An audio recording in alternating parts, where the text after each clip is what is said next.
There's always stuff that we can work on to improve in any area of our life. Kobe became the GOAT by outworking everybody that was around him. And when you ask yourself the question, can I do better, compared to how can I do better, it's a lot more closed-minded. It's a lot more passive, which leads to more excuses. And you may already think that you're doing enough, but that's wrong because there's always more that can be done. When you ask the question, how can I do better, it's more solution-oriented.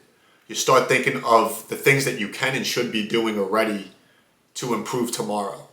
What are the actions that I can take today so that I have a better tomorrow?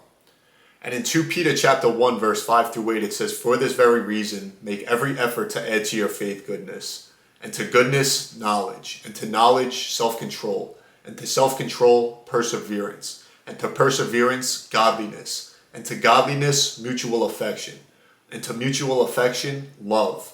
For if you possess these qualities in increasing measure, they will keep you from being ineffective and unproductive in your knowledge of our Lord Jesus Christ."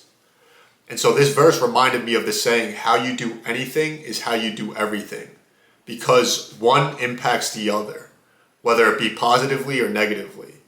And that's how we should tackle our lives, in my opinion. That's how I try and approach things in my life, at least.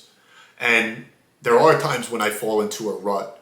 I make 100 calls a day, get nobody on the phone, schedule no meetings, or I lose, a deal because of X, Y, or Z reason. You start to question, was all that effort that I put in really worth it? And then when you look back at all these self-improvement that you've had over the month, over the quarter, over the year, from doing all that work, then you realize that putting in the work was worth it. And that there's always more to improve. It's a snowball effect. I spoke about Kobe earlier. The guy would hit 3-4 workouts a day, just absolutely outworking everybody around him. There was never a clock for that guy. What are the things that we can be doing in all areas of our life to emulate what Kobe did on the basketball court? Whether it be at home, whether it be at school, whether it be at work, we should continuously strive to be the best version of ourselves. It does get a little bit tough because I know, I struggle with certain things. And for example, I may go out and do something nice for somebody because I know I need to work on, having a softer heart.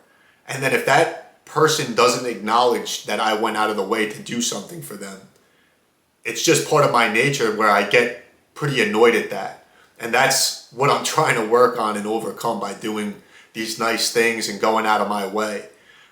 Because again, it's something that I know I need to work on in my life. And so that's the focus. I can't allow other people's moods or other people not acknowledging the things that I'm doing to impact the things that I should be doing. I should be doing these things because I am a faithful man. And because I am a faithful man, I should be doing X, Y, and Z without any expectation of something in return. And so I just wanted to get that message out there because there's always areas that we can improve upon, but we should be focusing in on the question, how can I do better? Not just, can I do better? Because again, we need to get after it in our lives and not just sit back. Because it's very easy to think that you're doing enough, and then you start to compare what you're doing compared to what others are doing. And maybe you're working hard than another guy, but you're not working as hard as you know you could be working. How much better could you be if you were just competing with yourself? And so, hope you guys found value in today's video. If you did, make sure to give it a thumbs up, subscribe to our channel, and share it with a friend. Thank you guys for watching. We appreciate your time.